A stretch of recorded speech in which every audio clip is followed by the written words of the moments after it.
Hello viewers, আজকে আমরা আলোচনা করব হাঁটাহাঁটি বা ফিজিক্যাল এক্সারসাইজ বা ব্যায়াম আমরা যে নামে বলি না কেন, এটা ডায়াবেটিস রোগীদের কীভাবে উপকার করে। আমাদের দেশে টাইপ 2 ডায়াবেটিস মেলিটাস রোগীর সংখ্যা বেশি। এই রোগের কারণ হলো ইনসুলিন হরমোন কমে যাওয়া অথবা ইনসুলিন হরমোন স্বাভাবিক থাকলেও হরমোন ঠিক মতো কাজ করতে না পারা, যেটাকে মেডিকেলের ভাষায় বলা হয় ইনসুলিন রেজিস্ট্যান্সি। অর্থাৎ ইনসুলিন হরমোন শরীরে আছে কিন্তু ইনসুলিন হরমোন ঠিক মতো কাজ করতে পারছে না, কারণ শরীরে যে ইনসুলিনের রিসেপ্টর থাকে তার সেন্সিটিভিটি অনেক কমে গেছে। এই কারণে হরমোন ঠিক মতো কাজ করতে না পারার কারণে ব্লাডে গ্লুকোজের মাত্রা বেড়ে যায়। আমরা যখন ফিজিক্যাল এক্সারসাইজ করি, হাঁটাহাঁটি করি, খেলাধুলা করি, সেক্ষেত্রে ইনসুলিন রিসেপ্টরের সেন্সিটিভিটি বাড়ে, যার ফলে ইনসুলিন হরমোন ঠিক মতো কাজ করতে পারে।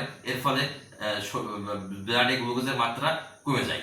এছাড়া হাঁটাহাঁটি পরিশ্রম করলে, শারীরিক পরিশ্রম করলে, ব্যায়াম করলে ইনসুলিন সেক্রেশন আর হারও বেড়ে যায়।